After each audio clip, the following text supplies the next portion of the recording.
In order to be successful, product managers must rely on the success of others. You have no direct authority, only influence.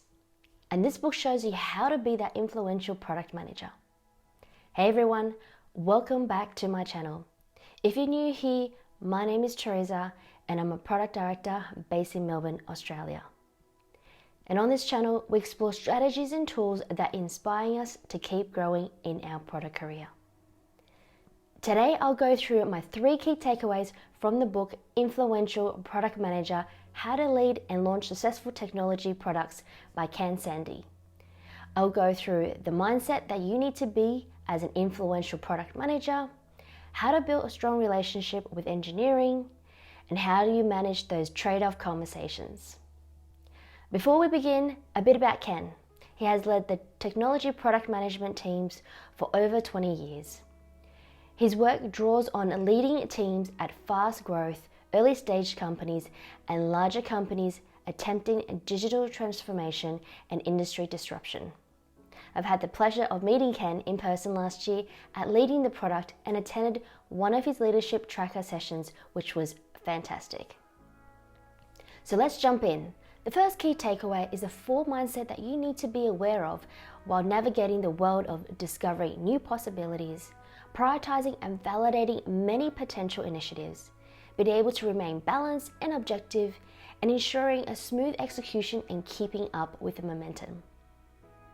Ken uses a simple 2x2 metric that uses the horizontal axis on the far right, which is imagine. This means to be open to discovering opportunities and potential solution. To build excitement for new possibilities, suspend those long-held beliefs and ignore limitations. On the far right is inspect. That is gathering data to build customer empathy and discover hidden insights, assess product performance, evaluate new opportunities, and uncover those risks and issues. On the vertical axis on the top, engage in divergent thinking to broaden your perspective. That is brainstorming, discovering, and sharing data. Explore parallel paths and make sure not to adopt any particular approach prematurely. At the lower end, engage in convergent thinking, that is with focus, which is essentially once you have decided to pursue a path, allowing you to challenge assumptions and mitigate risk. Strengthen and deepening your understanding of your plans and build momentum. Avoid distraction, misalignment, analysis paralysis, or constant revisiting of the options you have already dismissed. Now, each of these 4 quadrants represent a specific mindset, starting with the explorer mindset. You'll understand the power of vision and sometimes unexpected path to reach it. It will use creative thinking to identify opportunities and potential approaches to address your customers' needs. Now, to adopt this mindset, you need to start with defining your target market, custom problem statements, and product vision. Then write them down broadly, the opportunities and ideas. Lastly, validate and create prototypes of potential solutions concurrently and continue to gather feedback through the lifecycle. The next mindset is the analysis mindset, which is to find unmet customer needs by investing in direct customer relationship to build empathy and further insight. Now dig deeper into the product data to understand hidden trends, new insights, or unexpected discoveries, and share your findings with your team. You must be objective and curious, open to surprises that contradicts your thinking. Now, to adopt this mindset, you can set and monitor quantitative performance metrics for your product development, a rich qualitative perspective by observing and interviewing customers, and become your own analysis. The next mindset is the challenger. Here, the goal is to seek out what you can go wrong, even when everything looks overwhelmingly positive. Look for gaps in your understanding and guard against those cognitive biases. Approach each step with simply a hypothesis that requires validation or disapproving. To adopt this mindset, approach all opportunities as hypotheses, requiring validation, embracing dissenting voices and constructive conflict. Focus, prioritize, and cut that does not matter explicitly. Deprioritize what is unnecessary for now. The last mindset is the evangelist, building momentum by motivating your team and building company-wide support. Your goal here is to get everyone focused with enthusiasm on the initiative's potential. You want to turn stakeholders into believers, and you want the team to unleash their creativity on the problem at hand so that the solution generated is even better than you thought. To adopt this mindset, communicate plans to your stakeholders proactively and keep them updated regularly. Set context rather than describing solutions, and carefully manage planning, collaboration, and communication before, throughout, and immediately after the product launch. The next key takeaway is how to build a strong partnership with engineering. Ken stresses that do not see it as your role to drive engineering to execute against a given product plan. The product manager's role is to be a partner with engineering, work effectively together as one team with complementary goals, collaboration, and having influence over each other's area of responsibility to produce the best results. Engineering will often know the product, business, and customer need as well as you do, so therefore they deserve a say in the product direction, priorities, and solutions. Engineers are incredibly rational, intelligent, and outcome-oriented. They demand efficiency, use of their time and talent. You'll lose credibility by wasting their time on projects that never sees the light of day or fail due to a lack of customer validation and internal collaboration. However, if you involve them early on each of the steps of the journey, they will help you create better solutions and mitigate risk, and they will be your advocate even if your project does not success from time to time. Now, here are some of Ken's tips on building a strong partnership. Number 1 is embracing the 5 core team values. That is courage, work through the challenges together so that the team can achieve the right goals. Constructive conflict is essential to finding the optimal compromise and best outcome that balances the customer needs, simplicity and efficiency, and technical and resourcing constraints. Keep the discussion grounded in facts and rationales and never get personal. 2 is focus. Strive towards a single or few goals at a time to produce excellent work and deliver value sooner. 2 is commitment. Autonomously and collectively commit to scope and timelines and strive to achieve them. 4 is respect. Having trust and belief in team members, knowing that you are all technically and intellectually capable and working with good intentions. And the last one is openness. Be transparent with stakeholders and each other about the status, timelines, and quality of work. No one likes to be disappointed, but communicating issues early on increases the chance you'll receive help quickly. Number 2 is start off right and spend time together.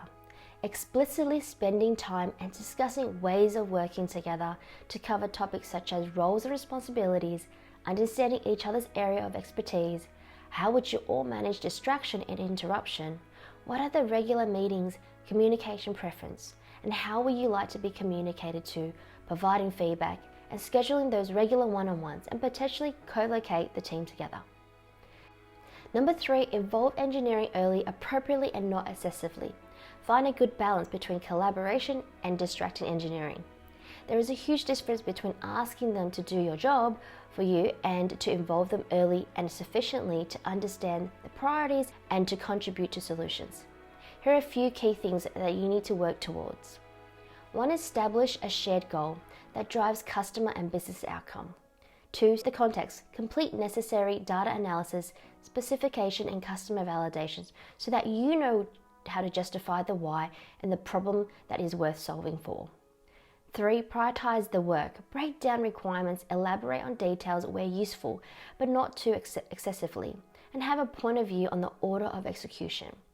4 is align with stakeholders. Ensure that your project has broad support and that your stakeholders' concerns are addressed so you can prevent distraction to your team. 5 is openly discuss business and customer goals early and more frequently with your team.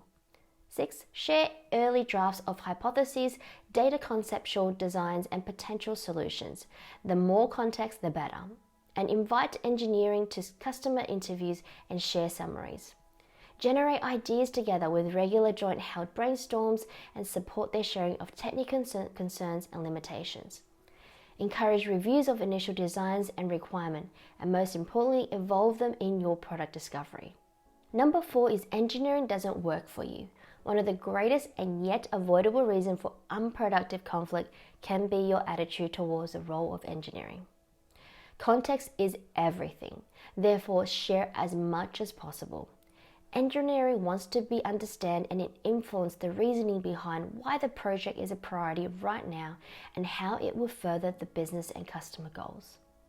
Understanding the construction of your technology system will help you increase knowledge on how things work. Therefore, you'll get a sense and feel of the complexity of your requests to them and build that empathy and become better positioned to inform trade-offs during implementation. Number 5 is hold yourself mutually accountable and admit your mistakes. Changes can be simple to you, but they may require an overhaul with engineers. If you do not own up to your mistakes regardless of how well intended you were or whether the change were outside of your control, you will frustrate your team and quickly lose their respect. Apologize sincerely and don't blame others or make excuses. The last key takeaway is about how to manage trade-offs. Now, this is a balancing act between scope, time, and quality. Ken provides advice on how to provide a balance across all 3 areas. Now, in terms of scope, this includes the features and functionality you will provide your customer. To manage the over-scoping, you need to focus on 1. Fewer features allow you to execute faster and a higher technical quality and usability. 2. Know and articulate your goals, where you need to be to win the customer or fulfill the visions. This way, anything that doesn't align can be put aside for additional scope or for later iteration. Having a rule that default is anything new outside of the initial discussion of the scope is out. Assume a piece of scope isn't required and set a high bar for justifying why it needs to be included. Make a clear impact on the timeline with each new items and being added. Getting early stakeholder buy-in in order to avoid scope creep. Now, time. This is time to market or the speed at which you are delivering a functioning product. Companies may have set deadlines for good reasons, such as a customer dependency to manage complex rollout, marketing events, or simply allowing your organization to plan other longer initiatives or activities. However, sometimes we do face with a fixed timeline, which are aggressive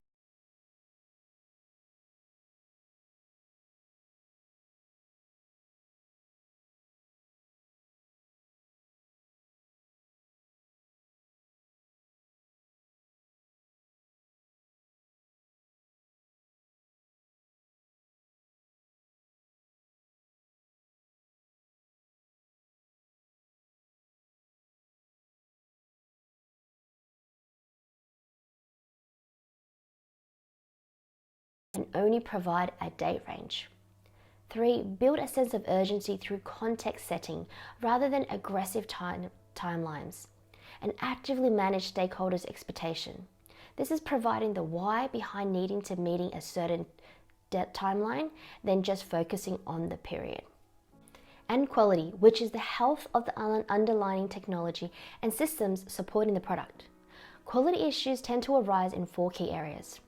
The customer cannot easily use a solution, engineers were not given enough time to design and architect their code, insufficient testing, and you did not give any consideration for the possible post-launch issues that can happen at scale. So here are some of Ken's tips to manage quality throughout your project. The first ones include time into the project plan for architecture, design, code review, and thorough testing. 2 is involve support teams early to define internal non-functional requirements. 3, gradually eliminate technical debt regularly. Too much technical debt will slow down the pace of development, therefore build into your regular planning cadence will gradually reduce those technical debts. Now, if you are ever in any of these situations where you feel overly constrained on scope, quality, time, or resource trade-offs, then focus on the number 1 rule for product managers. Ship. Ship early, ship often. Delivering working products into the hands of customers and stakeholders, such as code, features, or functioning early versions, this can build momentum and confidence into the team.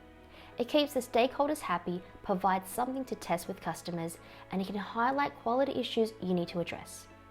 By shipping small incremental of code frequently, you start to figure out what scope is essential and thereby improve your ability to estimate the timeline for the remainder of the project.